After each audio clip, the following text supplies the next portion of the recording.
She left at exactly 9:47 p.m. sharp, dressed like she was hunting gods, not mingling with strangers. Her heels struck the hardwood floor like sharp gunshots. I stood by the window, arms folded, watching her stride out with a kind of confidence only someone blind to consequences can possess. "I'm warning you," I said.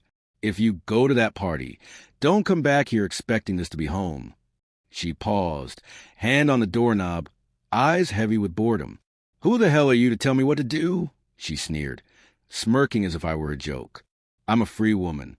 I can do whatever I want." She spoke like a declaration of power, but power without foresight is like a match in a hurricane. She walked away.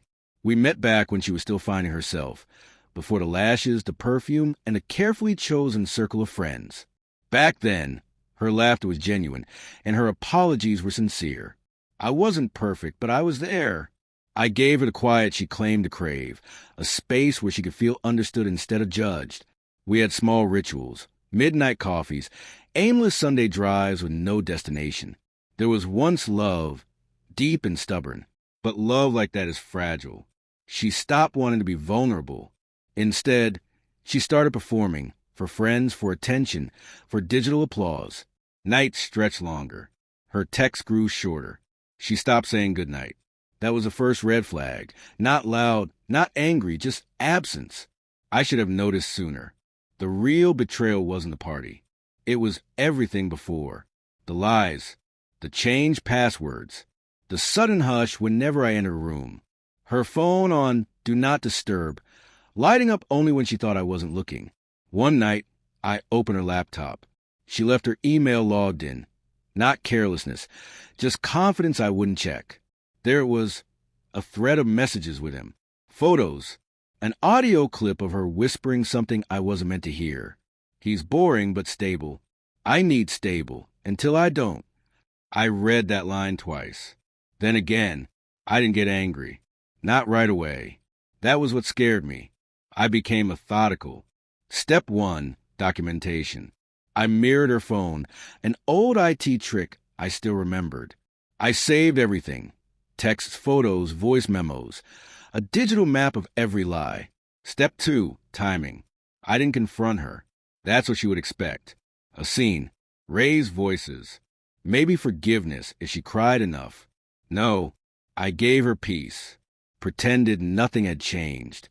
Played the doting husband. Meanwhile, I closed joint accounts. Opened new ones in my name alone.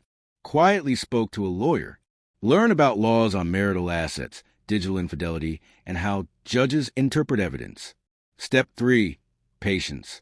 I waited for the right moment, and the party, that was her gift. She chose not just to go, but to humiliate me by leaving. That was her mistake.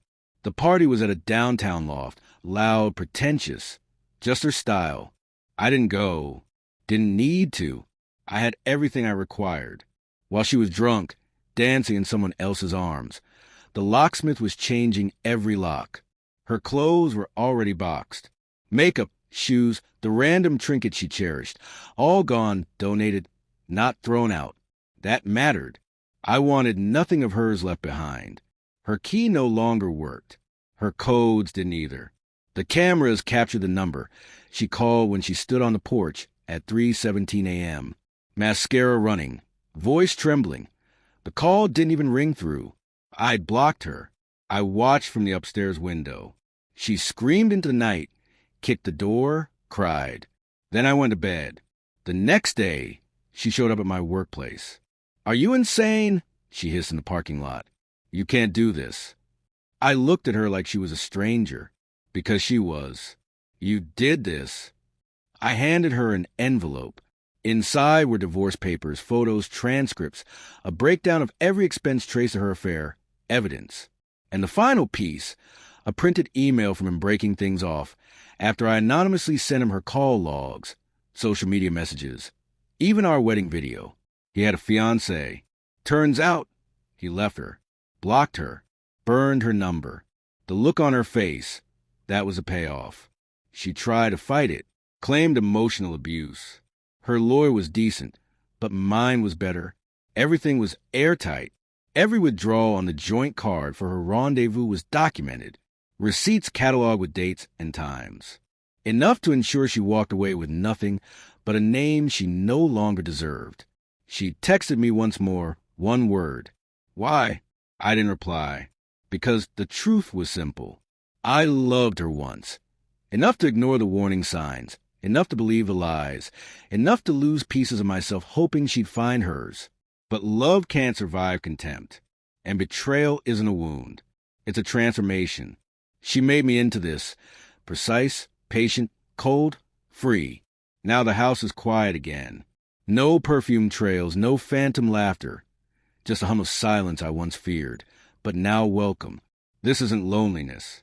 It's peace. Finally earned. And if she ever dares to show up again, she'll find nothing here. No warmth. No home. Just the echo of her own choices.